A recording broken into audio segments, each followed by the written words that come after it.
I don't think we need to dive too much into screenshots or looking at some comments that other folks have made.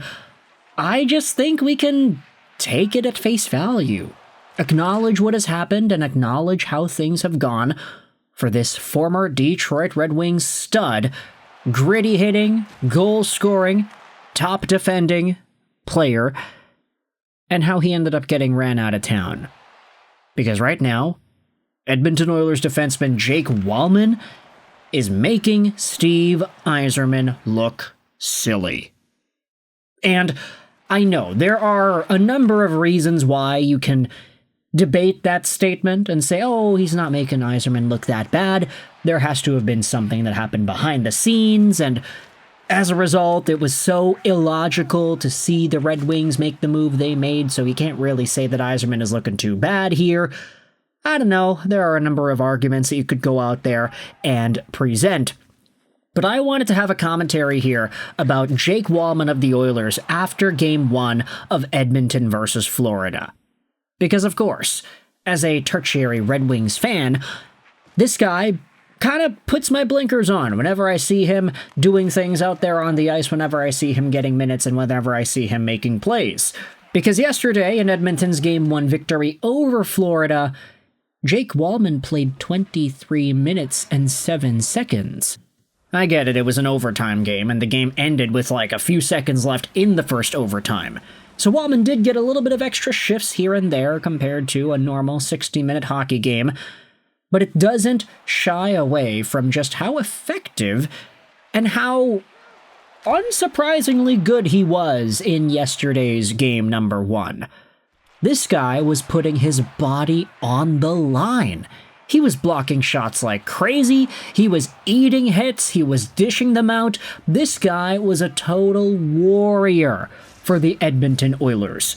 And as a guy who in prior seasons with the Detroit Red Wings was once in a while given that 22, 23 plus minute night, he would score some big goals here and there with Detroit, and he would make his presence known with his gritties and his overall pizzazz. Jake Walman is a guy that yesterday we truly saw probably the best he had ever played in any sort of a hockey game here. And that's like not even thinking about the assists that he had scored. In fact, Jake Walman has been so hot that he's got 5 points in his most recent 5 games played for the Oilers in these playoff games. Now, yeah, all of these games previously have been wins. The Oilers have won 5 straight. Walman has 5 points in this stretch. But this is truly the coming out of one of the biggest mistakes that the Red Wings made in terms of the quality of the product that they ice out there from last year to this year. Now, I get it. The whole Oilers decor has been spectacular the past few weeks here. And that's even including the guys that were removed from the lineup. Troy Stecher has been a total monster. And then you also have other names. Darnell Nurse, Klingberg, Walman, Bouchard, and now Ekholm. Kulak is in there too. A lot of really strong-willed names that have been playing some great hockey as of late, coming together to give Edmonton that 1-0 series lead. But for Jake Walman and the Edmonton Oilers, I think a lot of folks will be looking at this story and just remembering how things went down with the Detroit Red Wings. Walman was a wing last year. He was decently productive. But then, in the most unexpected trade of the offseason last year, we saw Jake Walman get sent over to the San Jose Sharks alongside of a second-round draft pick for nothing. Steve Yzerman traded away Jake Walman with a pick for nothing. To the San Jose Sharks, out of all teams. Like, if you had just waived Walman, that would have been probably enough. He probably would have gotten claimed by San Jose. Stevie Y could have even called up the Sharks and been like, hey, you guys want this guy? We'll give you a second-round pick. And the Sharks would have been like, yeah, okay, we'll take him. And then Yzerman could have been like, okay, yeah, well, psych.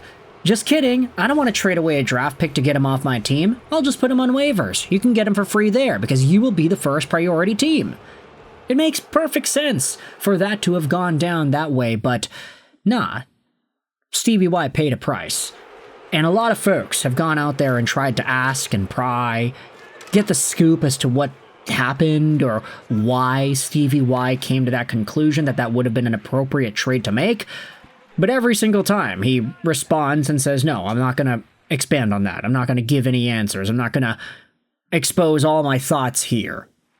And with all that in mind, I kind of think like there has to be some sort of a thing that happened or some sort of a situation or an event or one particular moment that had to have led to this, right? Because you don't just decide over the course of a season that a guy who had scored 12 goals for you as a blue liner is worth it to get traded for nothing and is so bad, so much of a negative asset, that you need to add on a draft pick to get that trade done.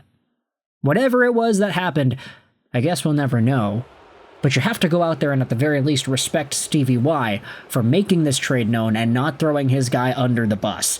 Assuming that is actually what happened here and that Stevie Y didn't just have a bad day, woke up on the wrong side of the bed and was like, yeah, I'll trade Walman today. That's a great idea. There has to have been like a reasonable explanation for that trade to have gone down from the Detroit Red Wings perspective, because optics-wise, with all the information we have now, there was zero reason for Detroit to make that move. And then to see San Jose flip Walman for a first-round pick later to the Edmonton Oilers? Oh my gosh, what a ridiculous turn of events here for the former Detroit Red Wing. Walman had a 40-point season this year. That's crazy. Split between the Sharks and the Oilers, and now he is producing pretty well for Edmonton in the playoffs. This is a guy who is making Steve Yzerman's decision look so silly, although it is so silly that you can't really fully feel like it's just a, oh yeah, Yzerman made a terrible decision type of situation.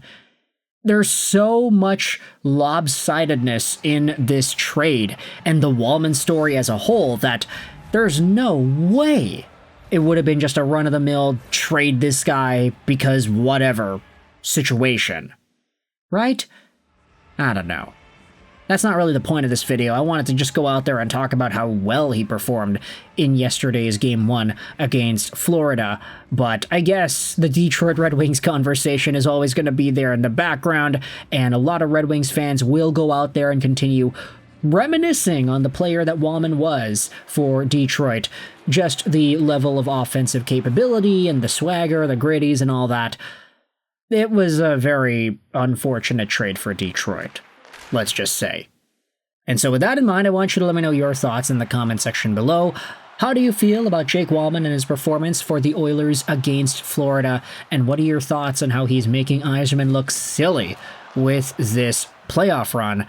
Thoughts in the comment section below. I hope you enjoyed this video. Sign on, and bye.